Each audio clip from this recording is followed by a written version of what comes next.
Hi everyone, welcome to Homerino Collectibles, where today I'm going to be talking to you about how I got into collecting action figures, and subsequently that's going to go over how I actually started reviewing action figures as well and started up this channel. So basically this is a video response to Sharpness Prime. He made a video sharing how he got into collecting and asked everyone else in the community how they got into it.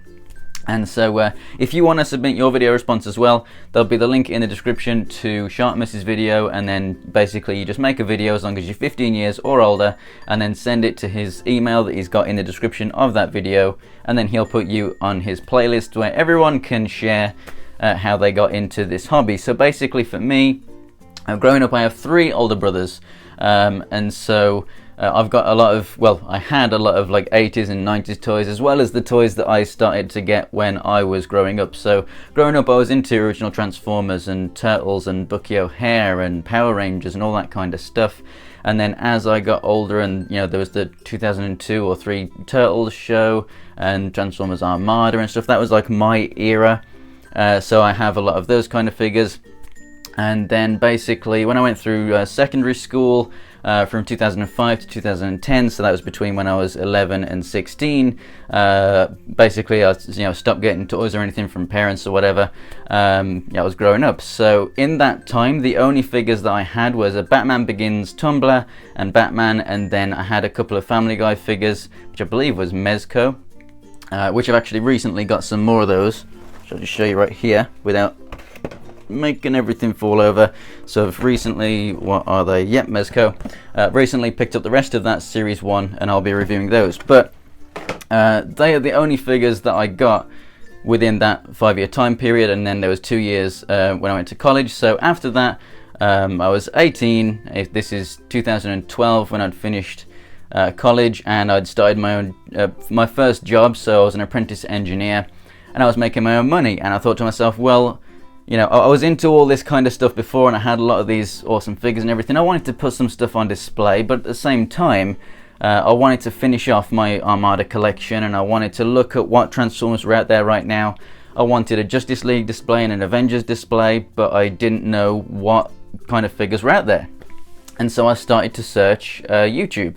And that's how I came across Optibonimus and Sharpness Prime and Sean Long and Anthony's Customs and all these other great reviewers that, you know, really helped me see what action figures were around at the time. So this is 2012, so Transformers wise it was Reveal the Shield. So the first things that I actually bought was Reveal the Shield Jazz, Bumblebee, and then the first thing, Marvel Legends, I got, this is 2012, remember, Return of Marvel Legends. Hasbro just really started to kickstart the line again. So it was the Return of Marvel Legends Thor was my first Marvel Legends figure, and then I went on to get the Epic Heroes Punisher, and then the Animazola Wave Bucky Cap. DC wise, at this time Batman Unlimited and DC Unlimited had just started up, so sort of helping to carry on the Universe Classics line. So I got a New 52 set of DC figures, which you see a lot of them over there. So I was watching these reviews and I was thinking, you know, like, I could make these videos. Like, I have the figures, and if I got a better camera, I could definitely go ahead and make these videos and be as good, if not better, than a lot of people, like other people that I was watching at the time and stuff, and really, you know, strive to be like a lot of these bigger reviewers and have awesome collections just like they did. Like, they really influenced me, which is quite ironic that I'm now making a video response to one of them right now. But basically what happened was, at that time I then got the iPhone 4S because it was cheaper than the 5, so that was 1080p HD, and so therefore I started making videos. People used to comment saying like, oh, what lighting do you use, because it's really nice. It was just natural sunlight in the videos, but the only problem with that was that I could only make videos when there's a lot of natural sunlight.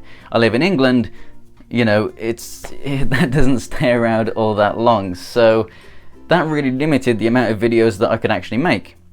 And so that's why I went ahead and got these umbrella lights in like 2014 or something like that, because it was just frustrating me so much that I couldn't make enough videos, like as many as I wanted to get up.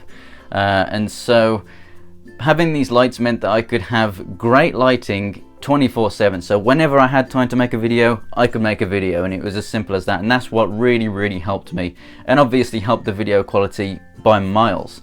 and then eventually I swapped over to the iPhone 6, and the microphone on the 6 is on the back of the phone, which is fine for if you're making a video of someone, because it's facing towards them. But if I'm on this side of the phone, then you can't hear me as well. So that's why I got this lavalier mic, and that's what I use in all my videos, so that you can actually hear me, so that it's actually closer to me. And so that's the only upgrades or anything. You know, I don't have like a super expensive camera or anything like that, and that's it. Like, I've just made videos from my phones for the last 3 years, and that's just all I've used. You don't need anything super expensive. You don't need to start out with like DSLRs and everything. As long as you got good lighting and good sound and good video, i.e. 1080p HD, you're fine. I mean, you know, if you're doing videos like this, or if you're vlogging or something, it's fine. If you're doing like some serious filmmaking and stuff, and you really want to make some awesome YouTube videos that are essentially like mini movies, then obviously you're going to want better cameras, but you don't need anything too special. So that's how I started collecting figures. I started making my own money and decided, you know what, I want to start collecting, and then obviously in looking at all the reviews and everything, that's what actually got me into actually making the videos.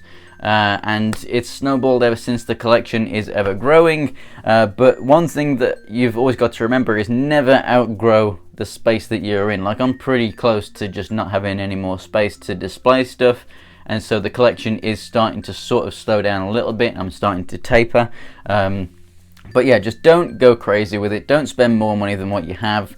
Don't go crazy with starting out with really expensive equipment. And that's it, really. That's all I have to say. That is how I got into YouTube and got into collecting. So, like I said, go ahead and submit your video responses as well, because we all want to know. We're all in the same community. We all want to help each other and also see how everyone's got into collecting and what they collect. I will be doing a video at some point. I'm probably thinking about the 20,000 subscriber mark, so it's like a big occasion of just showing you literally everything in my collection, because a lot of people have been asking for that. So yeah, stay tuned to the channel for some more awesome videos. I'm going to be getting an unboxing up tomorrow, which is from two companies that I really, really love. One being Takara Masterpiece, and one, but it's not Transformers, and one being Boss Fight Studios, a new startup company. And so stay tuned for that. It's going to be a big unboxing, and I'll just give you a load of channel updates as well tomorrow. So yeah, so thanks for watching, guys. The link to Shan't Miss This Video, if you want to submit your response, will be in the description, and that's it from me. So thanks for watching, guys.